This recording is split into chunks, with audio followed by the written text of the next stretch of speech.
नमस्कार दोस्तों, मैं हूं आपका दोस्त आपका होस्ट आर के और आप देख रहे हैं आर के ट्रेडिंग। तारीख है दोस्तों 11 मार्च 2025 और यहाँ पे 12 मार्च 2025 के लिए यानी बुधवार वेडनेसडे के लिए 3 स्टार सेक्शन में 3 स्टॉक्स इंट्राडे के लिए सेलेक्ट कर लिया है। उसके इंट्राडे लेवल बताऊंगा दोस्तों, लेकिन कोई भी पर्सनल बाइंग और सेलिंग की सलाह नहीं है।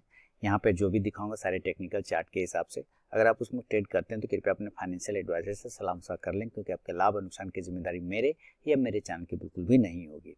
बाकी मेरा व्हाट्सअप नंबर तो आपको पता है ही, 8709652195 में फिर से लिखता हूँ 8709652195। आप इस पर हाई लो कुछ भी व्हाट्सअप मैसेज भेजेंगे तो आपको बाय डिफॉल्ट मेरे टेलीग्राम चैनल का लिंक और व्हाट्सअप चैनल का लिंक मिल जाएगा, जहाँ पे आपको मिलेगा फ्री ऑफ कॉस्ट में लाइव मार्केट में कॉल्स। लेकिन वहाँ पे भी जो रिस्क है वो आपका अपना है, कोई भी पर्सनल बाइंग और सेलिंग वहाँ पे सलाह नहीं है।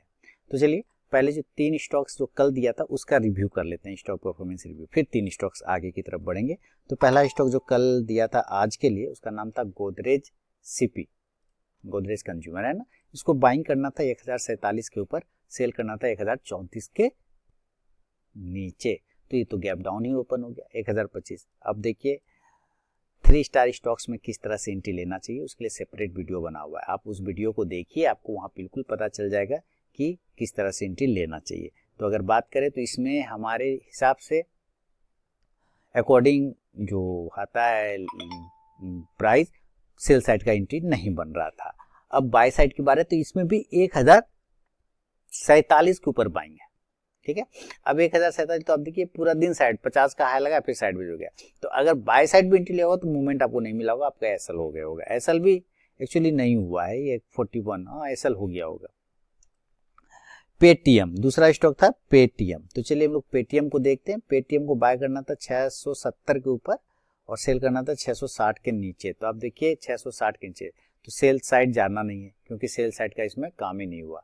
और बाय साइड 670 के ऊपर बाइंग करना था, तो उसके बाद जितने भी टारगेट होते हैं 685 तक का टारगेट था, इसने दे दिया 720 तक का। तो जो उधर गोदरेज कंज्यूमर में गया वो इससे ज्यादा कई गुना यहाँ मिल गया। सोचिए 685 का फाइनल टारगेट था मेरा, 720 तक का हाई चला गया पेटीएम।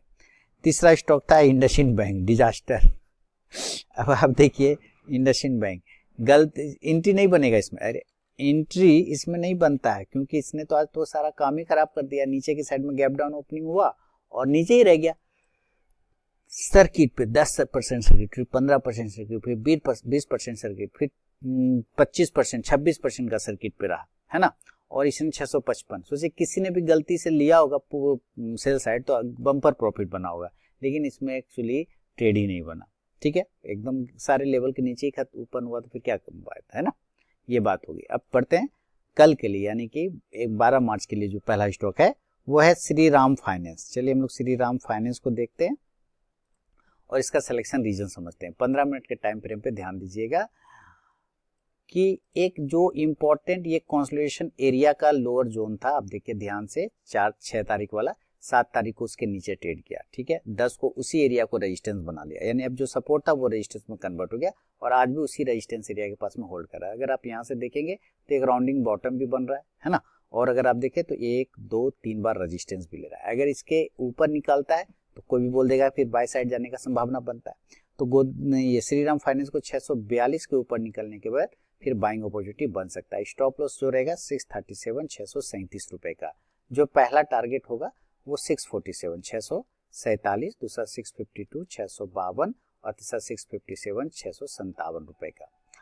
लेकिन अगर ये यहीं से ऐसे रिजेक्शन लेके गिर गया तब तो हम लोग सेल की तरफ देखेंगे और सेल का लेवल हो जाएगा 634 के बिलो, सेल बिलो 634। जो स्टॉप लॉस हो जाएगा 639 639 का, और जो टारगेट होगा 629 629, दूसरा 624 624 और तीसरा 619 619 रुपए का।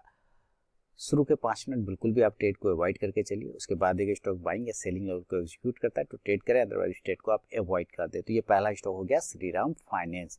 सेकेंड स्टॉक की तरफ बढ़ता हूँ, उसका नाम है टाटा कंज्यूमर। चलिए टाटा कंज्यूमर को देखते हैं और इसका सिलेक्शन रीजन भी देख लेते हैं क्यों सिलेक्ट किया है टाटा कंज्यूमर को। इसको डेली के चार्ट पे देखिए, जबरदस्त रिकवरी नीचे से आया और एक जबरदस्त कैंडल इसने बनाया, देखिए है ना। जिस तरह से इसने नीचे से रिकवरी दिखाया तो काफी पॉजिटिव मूवमेंट की फीलिंग आ रही है। अब कल जाए नहीं जाए अलग बात, कल का लेवल का बात करेंगे। लेकिन जिस तरह से इसने आप देखिए डेली के चार्ट पे लो लगाया है 930 का और क्लोजिंग कर रहा है 960 पे, तो सोचिए 30 पॉइंट ऊपर चला गया ना, यानी जबरदस्त रिकवरी दिखाया, जबरदस्त स्ट्रेंथ दिखाया। और हाई देखिए 963 के आसपास है, क्लोजिंग लगभग उसके पास में 960 के आसपास में, तो क्लोज इक्वल टू हाई भी दिख रहा है। आप इसको हैमर कैंडल भी बोल सकते हैं। तो अगर ऊपर की तरफ ब्रेक करता है टाटा कंज्यूमर 963 के ऊपर तो बाइंग देखने को मिलेगा। स्टॉप लॉस 957 957 रुपए का, टारगेट होगा 969 969, दूसरा 975 975 रुपए का, और तीसरा 981 981 रुपए का। लेकिन अगर ये गिर गया नीचे की तरफ में, प्रॉफिट बुकिंग वापस आ गया, तो सेल करेंगे 953 के नीचे। स्टॉप लॉस रहेगा 959 959 रुपए का, और जो टारगेट होगा इस कंडीशन से 947 947, दूसरा 941 941, और तीसरा 935 935 रुपए का। फर्स्ट टारगेट पर भी स्टॉक पहुंचता है तो जरूर अपना 50 to 70% क्वांटिटी बुक कीजिए, बाकी का आप अपना स्टॉप लॉस टेल करके चल सकते हैं। तो ये है सेकंड स्टॉक टाटा कंज्यूमर। बढ़ता हूँ तीसरा और फाइनल स्टॉक, उसका नाम है पॉलिसी बाजार। चलिए पॉलिसी बाजार यानी कि पीबी फिनटेक। पॉलिसी बाजार को सिलेक्शन रीजन देखिए, 15 मिनट के टाइम फ्रेम पे ही इसको देखेंगे हम लोग। इसमें भी एक ब्रेकआउट करने को दिखाई दे रहा है। ये देखिए कितना बार का रेजिस्टेंस एरिया है, बहुत बार 1 2 3 और यहाँ पे देखिए 4। अगर कल इसके ऊपर निकाल दे तो ब्रेकआउट हो जाएगा, अदरवाइज फिर से तो रिजेक्शन होगा तो होगा। तो अगर ब्रेकआउट कंडीशन में 1486 के ऊपर निकलता है तब बाइंग तरफ देखेंगे। स्टॉप लॉस 1479 1479 का, और जो टारगेट हो जाएगा इस कंडीशन से पहला 1495 1493 1493, दूसरा टारगेट 1500 और तीसरा 1507 यानी कि 1507 रुपए का। अगर सेलिंग देखने को मिलता है तो जरूर सेल करेंगे, जब अगर यहाँ से रिजेक्शन लेगा तब, और 1456 के नीचे सेल बिलो 1456, जो स्टॉप लॉस हो जाएगा 1463 रुपए का, और जो टारगेट होगा 1449 रुपए का, दूसरा टारगेट होगा 1442 1442, और तीसरा 1435 1435 का। बिना स्टॉप लॉस के ट्रेड करने की गलती कभी ना करें और अपने ट्रेलिंग स्टॉप लॉस का यूज जरूर करें। मेरा व्हाट्सअप नंबर है 8709652195। आप हाई हेलो इस पे कुछ भी व्हाट्सअप मैसेज भेजेंगे तो आपको बाय डिफॉल्ट मेरे टेलीग्राम चैनल का लिंक और व्हाट्सअप चैनल का लिंक मिल जाएगा, साथ ही मोबाइल ऐप का भी, जहाँ पे आपको मिलता है फ्री ऑफ कॉस्ट में लाइव मार्केट में कॉल्स। तो चलिए मिलता हूँ नेक्स्ट वीडियो में, तब तक के लिए बहुत बहुत धन्यवाद।